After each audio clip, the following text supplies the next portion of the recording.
안녕하십니까. 오늘은 미국 관련된 내용을 중심으로 방송을 진행하겠습니다. 미어샤이머 교수가 미국 협박은 더 이상 통하지 않는다. 쇠퇴를 인정하고 다극화를 수용해야 된다. 이런 충고를 했습니다. 앞마당 중남미, 이 제국의 수렁이 될 수 있습니다. 먼저 아일랜드 이야기 좀 드리겠습니다. 아일랜드에서 극자 대통령이 나왔습니다. 그런데 이제 여기에 대해서 좌파 언론, 우파 언론은 다르게 해석을 하고 있죠. 극자 언론이 나와서 지금 우파가 이제 극우가 기승을 부리고 있는 유럽 그리고 미국 이런 데서 좌익 세력이 이제 세졌다 뭐 이런 이야기를 합니다만, 그런데 세세히 들여다보면은 이념과는 좀 상관이 없습니다. 아일랜드의 이 극자 대통령, 이 양반은 팔레스타인을 지지하고 그 다음에 전쟁에 반대하고 있습니다. 특히 나토와 EU에 반대하고 있습니다. 이 집단적으로 뭐 러시아와 전쟁을 한다든가 뭐 팔레스타인을 전폭적으로 지원한다든가 뭐 유럽의 지도자들은 말은 뭐 동정적으로 합니다만 계속 이제 이 이스라엘의 군사작전을 지원해 온 것은 사실입니다. 아일랜드 역시 그랬습니다. 자, 그런데 이제 극자 대통령이 나왔습니다. 이것은 뭐 아일랜드의 독특한 상황과도 연결이 되죠. 아일랜드는 영국의 핍박 속에서 엄청나게 오랜 기간 투쟁을 했습니다. 그리고 독립을 쟁취했죠. 그리고 북아일랜드 일부 지역은 여전히 이제 영국이 장악하고 있습니다. 그건 아직 돌려받지 못하고 있죠. 자, 이런 상황이기 때문에 독립을 추구하려는 세력에 좀 동정적입니다. 뭐 그런 측면도 있습니다. 여기서 중요한 것은 전쟁에 반대한다는 겁니다. 자, 그리고 이제 러시아에서 핵 추진 순항 미사일이 나왔습니다. 뭐 시험 발사에 성공했다고 하는데 이건 정말 뭐 또라이 같은 무기죠. 우리 머리 위에 그냥 이제 핵 엔진을 단 뭔가가 계속 뱅글뱅글 돌아다니고 있습니다. 그 안에는 핵 탄도가 있습니다. 그리고 이제 필요한 시점에 이렇게 투하를 해버리는 거죠. 이것은 과거 이제 60년대 러시아와 중국이 구상했던 Fractional Orbital Bombardment 시스템이죠. FOBS입니다. 자, 이것을 이용해서 이제 우주 공간에 위성을 띄웠는데 위성 안에는 핵폭탄이 있습니다. 그리고 필요시 적의 머리 위에 이렇게 떨어뜨리는 거죠. 자유낙하를 하게 되면 뭐 마하 25 이렇습니다. 그래서 이것을 요격하는 건 불가능하죠. 우리 머리 위에 상시적으로 이제 핵폭탄을 두고 있는 거죠. 이 이유는 당시 이제 60년대 중국과 소련, 뭐 중국은 말할 것도 없고 소련 같은 경우도 미국의 핵 전력에 있어서 게임이 되지 않았습니다. 그런데 이제 미국은 여러 가지 이제 뭐 장거리 미사일 이런 것을 배치하고 핵폭탄도 뭐 독일에 갖다 두고 이러니까 긴장감을 느꼈죠. 그래서 이제 이 FOBS를 했는데, 그런데 이것은 뭐 세계를 공멸로 이끌 수 있습니다. 뭐 고장에 의해서 핵폭탄이 떨어뜨릴 수도 있죠.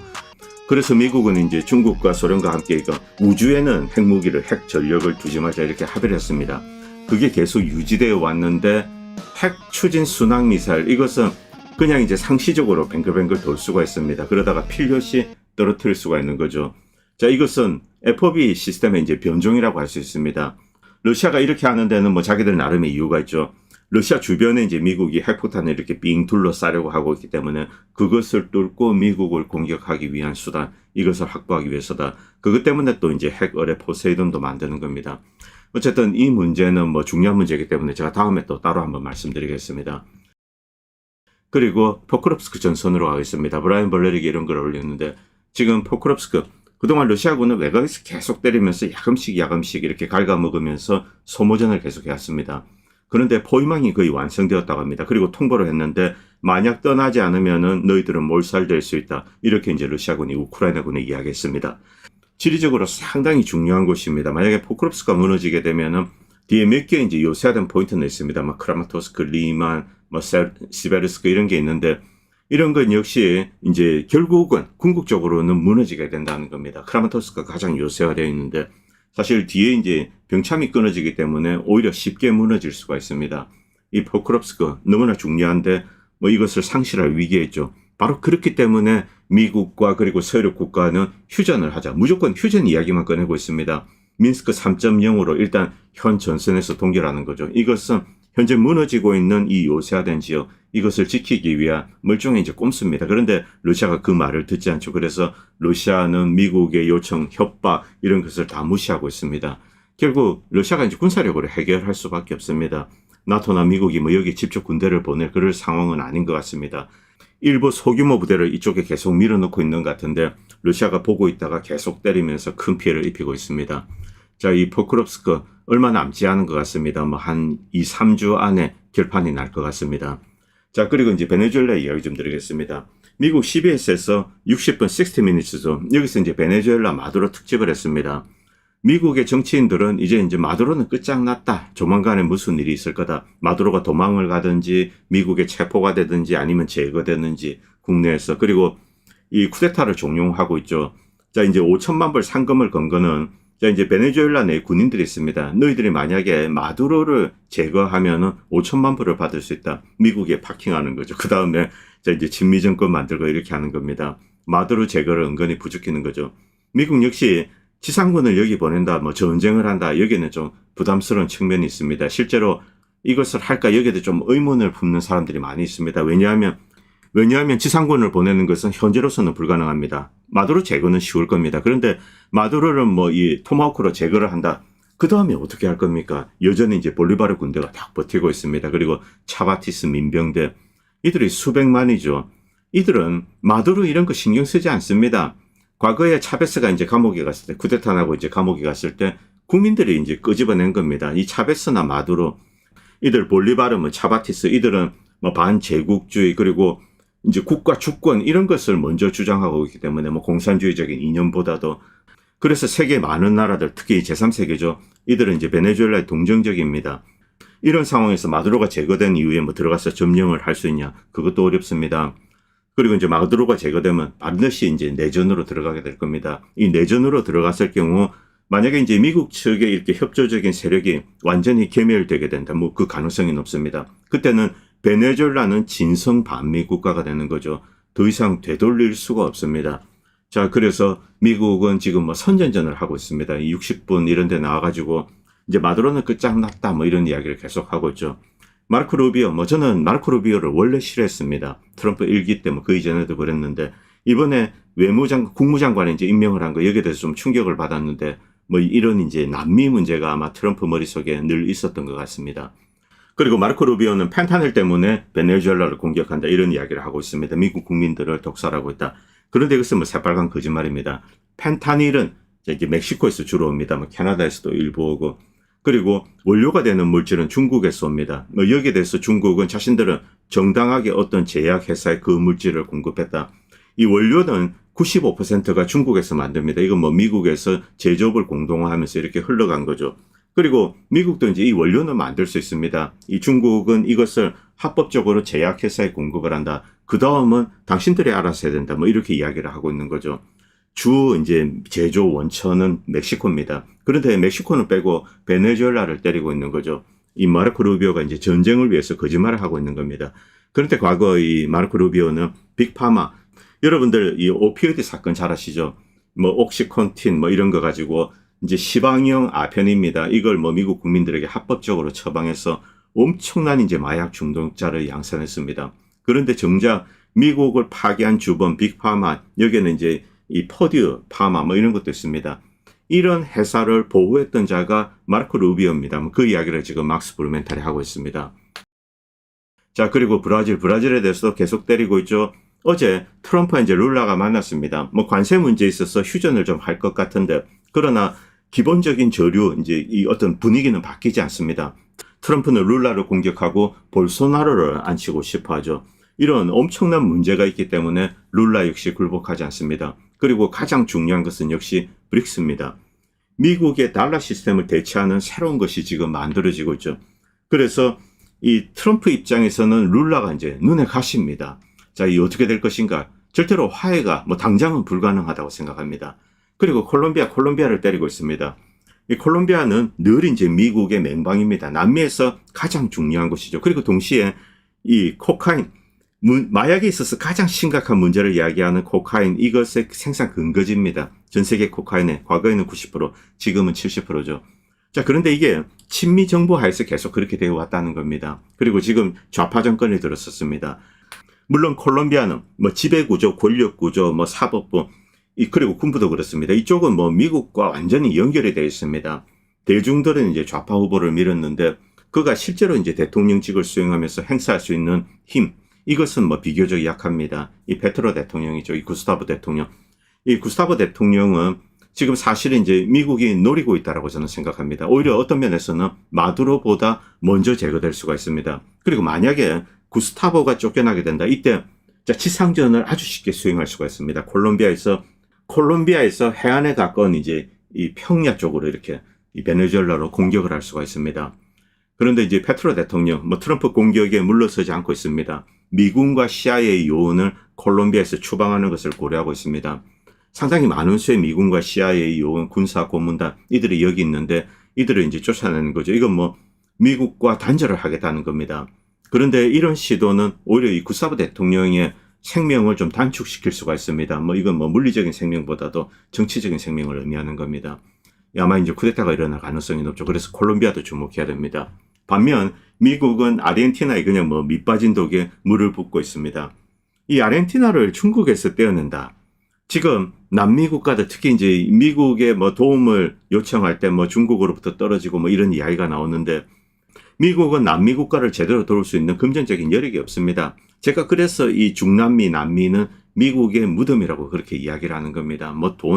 지난 수십 년 동안 미국은 돈과 군사력, 이 남미에 다 낭비했습니다. 결국 어떻게 되었을까? 물론 이것을 주도한 미국의 정치인들, 기업가 이들은 큰 수혜를 누렸습니다만 미국 국민들의 엄청난 혈세, 이것이 남미의 이제 어떤 올리가크 손으로 들어간 거죠. 그리고 그들은 다시 미국으로 돌아와서 1,000만 불짜리 집에 살면서 땅덩거리고 살고 있는 겁니다. 미국인 하인들 두면서. 이게 지난 한 80년 동안 벌어진 일입니다. 그래서 제가 특히 남미 개입을 경계하는 겁니다. 그리고 여러분들 잘 아시는 이제 베너턴은 남미 출신입니다. 그래서 이제 이쪽 사정에 밝죠. 이번에 이제 이 베네수엘라 공격 여기에 대해서 이제 계속 방송을 만들어내고 있는데 이 내용이 현실과 가장 부합한다고 생각됩니다. 트럼프가 라틴 아메리카를 공격하는 진짜 이유. 첫 번째는 식민주의입니다. 제국주의적인 지배력을 강화하겠다는 거죠. 그리고 자원을 착취하는 겁니다. 동시에 중국이나 러시아의 영향권으로부터 멀어지게 만들겠다. 관계를 끊게 만들겠다. 이들 나라의 친미 정권을 수립하고 중국, 러시아와 이제 무역을 교류를 하지 않는 그런 식으로 만드는 거죠. 자, 그런데 남미 사람들은 바보가 아닙니다. 미국과 교육을 해서 이렇게 경제가 발전한다. 물론 베네수엘라는 그럴 가능성이 높습니다만. 그런데 산업 전반을 봤을 때 지금 중국이 엄청난 이제 제조업 상품을 만들고 있습니다. 남미 사람들도 역시 공산품은 중국에 의존하고 있습니다. 이 중국이 제공하는 싼 어떤 휴대폰 이런 것이 없으면은 남미 사람들은 기술 문명을 누리지 못하죠. 바로 이런 상황이 있기 때문에 국가 발전을 위해서는 중국이나 러시아, 식량, 석유 관련돼서 이렇게 교육을 할 수밖에 없죠. 그런데 이것을 차단한다. 그럼 미국이 모든 것을 책임질 것인가? 그렇게 하지 못한다는데 문제의 핵심이 있습니다. 그렇기 때문에 미국은 이런 이야기라도 결국 뒤에서 뒤통수 치고 중국, 러시아랑 이제 교육을 하게 될 겁니다. 어쨌든 이런 상황, 지난 80년 동안 봐왔기 때문에 별로 새삼스럽진 않습니다만, 베네수엘라 자원, 이것을 미국이 점령을 한다고 먹을 수가 있는가? 그것조차 쉽지가 않다는 거죠. 이 볼리바르 그리고 차바티스 이들의 사고방식, 이것은 이들에 대해서 한국에서는 야, 그놈들 다 공산주의자야, 좌빨이야, 반미야, 이런 식으로만 단순하게 생각을 하는 거죠. 그렇지 않습니다. 이 차바티스나 볼리바르는 이 이념이 중요한 게 아닙니다. 국가의 자원은 우리들의 것이야. 이런 의식이 있는 거죠. 자, 그렇기 때문에 이제 자원 국유화 이것을 가장 중요한 모토로 꺼내들고 있습니다. 미국이 들어가게 되면 전 국민과 맞서 싸워야 됩니다. 그래서 쉽지 않은 게임이라는 거죠. 마두로 제거 이런 것은 어렵지 않을 겁니다. 어쨌든 이 지도 한번 명심하시고 이제 계속 상황을 지켜보시기 바랍니다.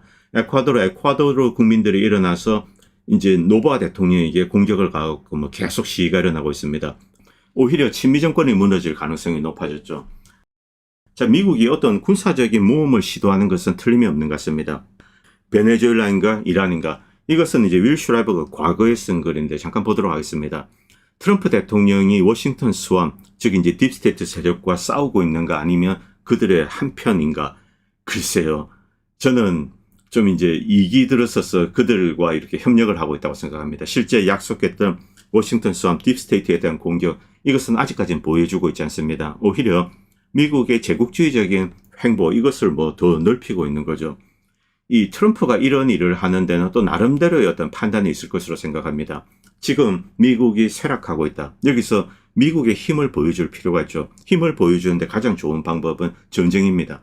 그런데 만만한 상대가 없습니다. 자, 이란도 그렇고 러시아, 중국 말할 것도 없습니다. 이때 만만한 상대가 베네수엘라인데 베네수엘라에 가서 이제 무너뜨리고 그 다음에 자원을 장악한다. 이것은 미국의 힘을 다시 세우는데 도움이 될 것이다. 그런 판단을 트럼프 대통령이 직접 내렸을 수가 있다는 겁니다. 바로 여기에 문제가 있는 거죠. 윌 슈라이버는 수년 전부터 이것을 경고했습니다. 실제로 그렇게 될 것이다. 왜냐하면 이것은 역사의 역학입니다. 그러니까 제국의 흥망성쇠, 여기에 반드시 나올 수밖에 없는 단계라는 거죠. 제국은 아직 힘이 있을 때 무모한 시도를 합니다. 그리고 거기서 패하게 됩니다. 그리고 결정적인 쇠락을 맞게 된다는 거죠. 현재로서는 라틴 아메리카, 베네수엘라가 이제 그 타겟으로 급부상을 했습니다. 이 중국은 지금 미국을 이렇게 다루고 있습니다. 한 방 세게 때립니다. 그 다음에 이제 조금씩 양보를 해준다. 중국의 힘이 미국이 생각했던 것보다 훨씬 세다. 이것을 월스트리트저널도 인정하고 있습니다. 미국의 다른 언론, 영국의 파이낸셜 타임즈 마찬가지입니다. 그리고 독일의 외무장관이 이제 중국을 방문해서 왕위를 만나려고 했습니다. 네덜란드 넥스페리아 사건 때문에 독일의 반도체가 공급되지 않습니다. 그래서 이것을 좀 풀기 위해서 가려고 했는데 왕위가 만나주지 않습니다. 지금 당신 만날 사람 없다. 그래서 결국 연기를 했습니다. 자, 그리고 러시아 석유에 대한 제재를 가했죠. 이건 무의미합니다. 그런데 여기에 패키지로 헝가리와 그리고 이제 루마니아의 정유소, 여기에는 러시아 지분이 상당히 들어가 있습니다. 바로 그렇기 때문에 러시아 석유를 더 이상 사지 마라. 이것을 압박하기 위해서 이제 EU는 제재를 가하는 거죠. 그런데 제재를 하면 세계 모든 나라는 우회를 해석하는 거죠. 여기에 대해서 미국과 EU는 어떤 제재를 가할 수가 없습니다. 막을 수가 없다는 거죠. 이것이 현실임에도 불구하고 이런 공허한 제재를 계속하고 있는 거죠. 이것은 자신들의 무력함을 계속 전 세계에 입증하는 꼴밖에 되지 않는다. 이렇게 이제 미어샤이머 교수가 이야기했습니다. 자, 그리고 미국의 공적 부채는 매우 빠른 속도로 늘고 있습니다. 이 트럼프도 초조할 수가 있습니다. 어떤 계기를 이제 마련해야 되는데 그게 베네수엘라가 아닌가 이런 생각이 드는 거죠. 자, 여기서 존 미어샤이머 교수가 꽤 긴 영상입니다. 한 40몇 분인데요. 굉장히 이제 중요한, 제 개인적인 생각으로는 세계의 충고가 아닌가 그렇게 생각되고 있습니다. 미어샤이머 교수 역시 자, 중국 견제를 하기 위해서 러시아 손을 잡아야 된다. 이 중국 견제에 대해서 많은 이야기를 했습니다. 그럼에도 불구하고 지난 몇 년 동안 한 10여 년 세력 동안 이제 미국은 미어샤이머 교수 말을 듣지 않았습니다. 그러다가 지금 이 사태에 부딪혔죠. 그런데 이 시점에 미어샤이머 교수는 이제 늦은 것 같다. 이 다극화의 흐름, 이것은 피할 수가 없다. 이 점을 미어샤이머 교수는 인정했습니다. 이 점을 미어샤이머 교수는 인정하고 미국 정부도 이것을 받아들이고 스스로 변화되어야 된다. 이런 세계에 충고를 했습니다. 이 영상을 제이슨 초이님이 번역을 해서 이렇게 올리셨는데 제가 이제 키워드만 좀 짧게 말씀드리겠습니다. 굉장히 길기 때문에 핵심 단어만 말씀드리겠습니다. 이 백악관은 모스크바에 이제 새로운 제재를 가했습니다. 결정적인 타격이다. 이렇게 허풍을 떨었습니다. 그런데 이것은 힘의 징표가 아니라 약점의 증상이다. 힘을 전력으로 변화하는 방법을 미국은 까먹었다는 겁니다. 아니면 이제 그런 힘이 없거나 현실적으로 이것은 자신들의 힘의 한계만 노출시킬 뿐이다. 그리고 미국의 논리에는 결함이 있다. 러시아는 제재를 받는 작은 국가들과는 다르다. 그 자체로 하나의 어떤 시스템이고 이제 자급자족이 가능한 시스템입니다. 그리고 이것은 세계 굉장히 중요한 시스템의 이 파운데이션이 된다는 거죠. 러시아는 세계에서 이제 많은 나라들이 없어서는 안 되는 거 바로 그것을 공급하고 있습니다. 그래서 러시아에 대한 제재는 무력하다는 거죠. 그리고 이런 나라들과 러시아 상호 의존하고 있습니다. 바로 이런 상호 의존성으로 미국에 반격을 가하고 있는 거죠. 1992년 미국이 유일 패권국입니다. 그때 미국이 가졌던 레버리지, 그런 것은 더 이상 존재하지 않는다는 거죠. 이제 새로운 에너지 카르텔이 만들어졌다. 그리고 상하이 협력기구, 또 이제 금융 시스템, 브릭스 이런 것이 다 등장했습니다. 러시아는 미국이 제재를 가했는데 압력에 굴복하기는커녕 오히려 적응했습니다. 미국의 레버리지는 더욱더 침식되었습니다. 그리고 제재 대상들, 북한이나 러시아 이들은 빠르게 이제 적응을 하고 있다. 한때 지배의 무기였던 것이 미국 입장에서 이제 소진의 도구가 되는 거죠. 이 소모전에 미국이 갈려 나간다는 겁니다. 쿠바에서 이란, 북한에서 베네수엘라 이렇게까지 제재는 정치적 목표를 거의 달성하지 못했다. 그리고 개혁이 아니라 저항을 만들어냈다. 워싱턴은 경제적 고립이라고 부르지만 모스크바는 전략적 독립이라고 부른다. 제국적 피로. 자, 미국은 전 세계에 이래라 저래라 이런 이야기를 하고 전 세계에는 피로감을 느끼는 거죠. 야, 그거 해봐야 아무 소용없어. 이런 식으로 코웃음을 칩니다. 그리고 미국은 이제 금융전쟁에 매달린다. 경제 제재 이런 것도 마찬가지입니다. 그런데 신뢰성 없는 강압에 불과하다는 거죠. 오히려 다른 나라들은 더 빨리 적응합니다. 그래서 만들어지고 있는 것이 브릭스 중심의 어떤 새로운 인터내셔널 뱅킹 시스템입니다. 그리고 유럽의 파트너들, 미국의 속국들조차 비용을 느낀다. 제재를 계속 가할수록 설득력은 오히려 더 줄어든다는 겁니다. 비웃는 거죠. 지금 벌어지고 있는 일은 미국을 지금 형성되고 있는 다극적 에너지 질서로부터 오히려 고립시키고 있는 거죠. 미국과 미국의 가신국들을 고립시키고 있다는 겁니다. 현실주의적 관점에서 에너지 시스템은 국제 질서의 혈류다. 흐름을 통제하는 자가 권력을 통제한다. 이 워싱턴은 더 이상 이 에너지 흐름 이것을 장악하지 못한다는 겁니다. 이것을 장악하기 위해서 베네수엘라를 공격하는 건지 그건 모르겠습니다만. 자, 그리고 인도는 지금 이탈했습니다. 인도에 가장 큰 경제적인 도움을 주고 있는 나라 미국이 아닙니다. 바로 러시아는 이제 저가의 에너지를 공급하는 거죠. 인도는 이것을 이용해서 돈을 벌고 있습니다. 그리고 인도의 인플레이션을 낮게 유지하는데 여기에 또 이제 중국의 값싼 공산품이 필요합니다. 물론 인도 역시 이제 미국으로부터 여러 가지 이제 이득을 얻는 게 있습니다. 그런데 이제 두 개를 두고 이렇게 비교를 해야 되죠. 이쪽이 조금 유리하기 때문에 인도는 이제 러시아, 중국과 협력을 하고 있는 겁니다. 그리고 미국과 갈등에 빠졌죠. 지금 유럽은 여전히 이제 미국에 충성하고 있습니다. 그래서 가장 큰 희생자로 떠올랐죠. 그런데 이것은 과거를 이제 우리에게 다시 떠올립니다. 우리는 유럽만 바라봤습니다. 미국에는 70년대, 80년대 계속 문제가 많았습니다. 범죄, 그리고 여러 가지 이제 많은 문제들인데, 유럽 보면은 범죄도 없고, 과거 90년대 정말 아름다웠죠. 90년대 파리. 그게 진짜 파리죠. 자, 그런데 지금은 그런 모습이 완전히 무너졌습니다. 유럽 사람들은 일찍 은퇴하고 동남아시아에서 휴가를 즐기고 이렇게 살고 있습니다. 우리는 그거 보고 한국도 유럽이 되어야 된다. 그런데 그 유럽의 번영에 이 원천, 이 파운데이션에 러시아의 값싼 에너지가 있다는 것, 이것을 이제 사람들은 잊어버리고 있었죠. 이게 이제 드러나고 있는 겁니다. 자, 그리고 이제 경제적 상호 의존성, 이건 미국과 가신국들, 그리고 다른 나라 브릭스 등 마찬가지입니다. 새로운 전략적 균형이 필요하다는 거죠. 에너지가 위안화, 루블로 이제 거래되고 있습니다. 페트로달러는 침식되고 있습니다. 그리고 서방 보험사, 선박회사 지배력, 이것도 무너지고 있습니다. 엄청나게 많은 이 상업용 선박이 중국 컨트롤 하에 들어갔습니다. 그리고 그들 나름의 이제 새로운 보험 시스템을 만들려고 하고 있죠. 미국은 예전에 이제 막대한 힘을 소유하고 있었습니다만 이제 독점적이지 않습니다. 미국이 무너졌다는 뜻은 아닙니다. 여전히 미국 중심의 시스템은 존재하는데 새로운 시스템이 부상을 했다. 바로 이 뜻입니다. 과거의 모든 제국은 길을 잃었습니다. 그리고 길을 잃었을 때 행동을 전략과 착각을 하는 거죠. 미국도 예외가 아닙니다. 전략이 없다는 거죠. 그냥 행동만 무의식적으로 반복하고 있습니다. 러시아에 대한 석유 제재, 이것은 일관된 계획의 산물이 아니라 정치적인 반사작용에 지나지 않는다. 이미 레버리지가 침식되었기 때문에 이런 무의미한 행동을 한다는 거죠. 목적 없이 적용된 힘은 의미를 잃는다. 목적 없이 적용된 힘은 의미를 잃는다. 제재는 항복이 아니라 자립을 낳았다. 파괴하려고 했던 그 대상의 회복력을 오히려 불어넣어 준 겁니다. 트럼프가 이런 내용을 알고 있을까? 일부는 알고 있었다고 생각합니다. 그럼에도 불구하고 이런 무의미한 행동을 한 것, 이것은 미국 내 국내 정치 논리 때문이다.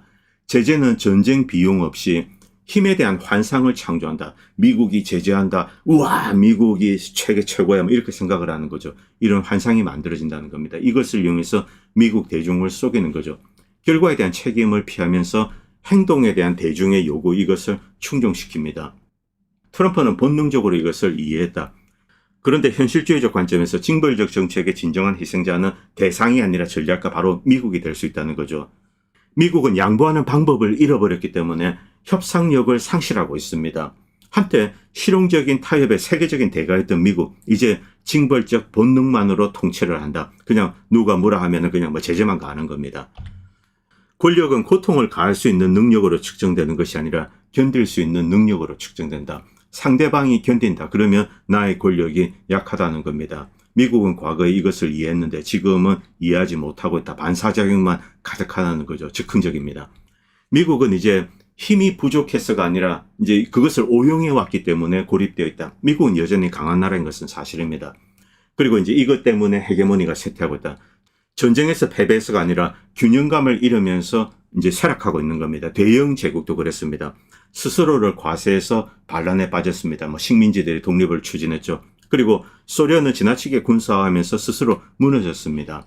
자, 현대 미국 국정 운영의 중심적인 환상은 통제가 권력과 동일하다는 믿음. 그렇기 때문에 멈추질 못하고 있는 거죠. 계속 무언가 이제 통제를 하려고 하고 있습니다. 러시아 석유에 대한 제재 이후 트럼프가 이제 푸틴과 예정된 회담을 취소했습니다. 환상이 무너지고 있는 것, 이것이 극명히 드러나는 거죠. 오류는 도구를 전략과 착각하는 데 있다. 모스크바 시각에서 트럼프와의 회담이 취소된 것, 이것은 뭐 이미 크렘린이 의심했던 거죠. 그렇게 될 거다, 이런 이야기 한 사람들 많이 있었습니다. 푸틴과 관여하기보다는 제재를 확대해서 러시아를 통제하려고 했죠. 이것은 미국 국민들을 대상으로 이제 한 겁니다. 이것은 미국 내수용이라는 겁니다. 러시아에 대해서 트럼프 대통령이 무언가 하고 있다, 이런 것을 미국 국민들에게 보여주는 거죠. 세계가 이제 적응을 하고 있습니다. 트럼프와 푸틴의 이제 대화가 취소된 것, 이것은 외교적 실수 그 이상이다. 대화가 불가능하다는 뜻은 통제가 가능하지 않다는 것을 의미합니다. 미국은 자신의 이미지에 포로가 되어 있다. 이제 일방적 지배 시대는 끝났다. 현실주의적인 관점에서 다극성은 선택이 아니라 필연성이다. 미어샤이미 교수는 단국하는 인류 역사에 굉장히 기형적인 사건이라는 겁니다. 그래서 반드시 사라질 수밖에 없다는 거죠. 다극성이 필연입니다. 그래서 이제 잠깐 이제 미국 단극 질서가 만들어졌습니다. 이게 지금 빠르게 사라지고 다극화 질서로 바뀌는 거죠. 이것을 미국이 받아들여야 한다는 겁니다. 이 단극 질서, 이것이야말로 변칙이었다는 거죠. 이제 다극화는 막을 수가 없습니다. 이것은 서방만의 위기가 아니다. 한국, 일본 모든 나라들이 단극 질서, 미국 중심 세계, 이것만 이제 생각을 했는데 이 환상이 무너지고 있는 거죠. 세계는 경쟁적이고 복수, 이제 다양한 극들이 존재합니다. 그리고 지배에 저항하고 투쟁하고 독립하려고 하고 이런 자연적인 상태로 돌아가고 있다는 거죠. 미국의 세계는 전쟁이나 붕괴로 끝나지 않는다. 조정으로 끝나고 있다. 미국이 연착륙하고 있다. 뭐 할 수 있다. 이런 생각을 미어샤이미 교수는 하고 계십니다. 소수의 손에서 다수의 손으로 이제 세계 권력이 재배분되는 거죠. 현실주의적인 입장에서 쇠퇴는 붕괴가 아니다. 이것은 환멸이다. 미국은 여전히 가장 강력한 경제 그리고 군대, 방대한 동맹 네트워크를 가지고 있습니다. 그런데 더 본질적인 것은 자신의 한계를 이해하는 능력을 잃어버렸다는 겁니다. 권력은 무한하지 않습니다. 아무리 강한 권력을 쥐고 있는 어떤 질서라고 하더라도 새로운 질서가 떠오르고 있습니다. 이것을 생각을 해야 되는데 자신의 힘이 무한하다고 생각한 거죠. 그래서 중국, 러시아도 억누를 수 있다라는 생각을 한 겁니다. 여기서 이제 문제가 터지기 시작한 거죠.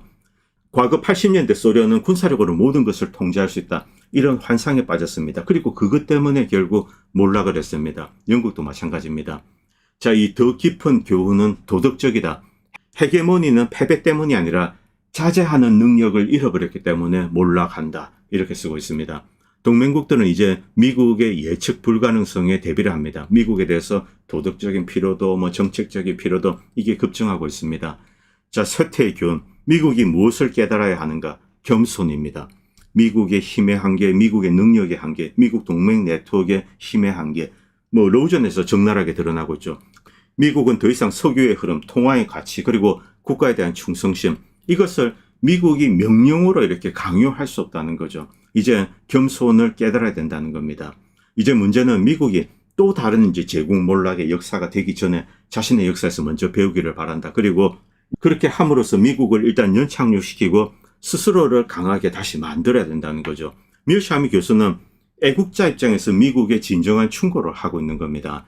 오늘 방송은 여기까지 하도록 하겠습니다. 그리고 방송을 보시고 도움이 된다고 생각하시는 분들은 다양한 방식으로 후원을 해주시면 보다 좋은 방송을 만드는 데 큰 도움이 될 것 같습니다. 감사합니다.